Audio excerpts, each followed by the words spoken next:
તો અમદાવાદમાં છેલ્લી ઘડીએ ગરબા આયોજકોની દોડાદોડી. અમદાવાદ ફાયર વિભાગે 62 આયોજકોને એનઓસી આપી. ફાયર તરફથી એનઓસી મળતા આયોજકો સીપી ઓફિસ પહોંચ્યા.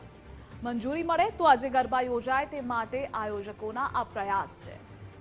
તો અમદાવાદમાં છેલ્લી ઘડીએ ગરબા આયોજકો દોડાદોડી કરવી પડી હતી. અમદાવાદ ફાયર વિભાગે 62 આયોજકોને એનઓસી આપી. ફાયર તરફથી એનઓસી મળતા આયોજકો સીપી ઓફિસ ખાતે પહોંચ્યા હતા. અને આ મુદ્દે સંવાદદાતા અર્પિત જોડાયેલા છે. અર્પિત, અમદાવાદમાં છેલ્લી ઘડીએ ગરબા આયોજકોમાં દોડાદોડી થઈ. અત્યાર સુધી અમદાવાદ શહેર પોલીસ કમિશનર કચેરીની 80 થી વધારે જાહેર ગરબા યોજાતા હોય છે એની પરવાનગી માટે અરજી મળી હતી.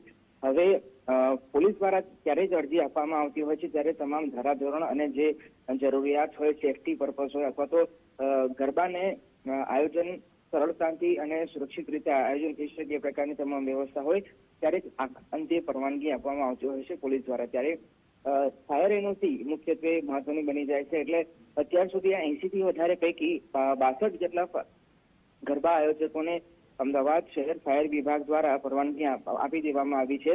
એ એનઓસીના આધારે, ડોક્યુમેન્ટના આધારે હવે અમદાવાદ શહેર પોલીસ કમિશનર દ્વારા આ 62 જેટલા જે ગરબા આયોજકો છે કે જેઓ જાહેરમાં પાર્ટી પ્લોટ અથવા તો મોટા સ્થાનો પર ગરબા કરતા હોય છે અને અમદાવાદ શહેર પોલીસ કમિશનર કચેરીની હદમાં આવતા હોય એવા 62 જેટલા આયોજકોને હાલ પરવાનગી આપવામાં આવી છે. જેવી ફાયર એનઓસી મળી છે એવા તરત જ ગરબા આયોજકો અમદાવાદ શહેર પોલીસ કમિશનર દોડી આવ્યા છે અને જે જરૂરી કાર્યવાહી હોય, જે પ્રોસેસ હોય, દસ્તાવેજો જમા કરાવવાની અથવા તો જે સહી સિક્કા કરાવવાની જે પ્રોસેસ હોય છે એના માટે ગરબા આયોજકોએ હવે અમદાવાદ શહેર પોલીસ કમિશનર તરફ દોટ લગાવી છે અને તાત્કાલિક એ પરવાનગી મળે એના માટે કાર્યવાહી કરવામાં આવી રહી છે. કેમ કે જો પરવાનગી ન મળે તો ગરબાનું આયોજન થાય કે કેમ એ પણ સૌથી મોટો એક સવાલ હતો.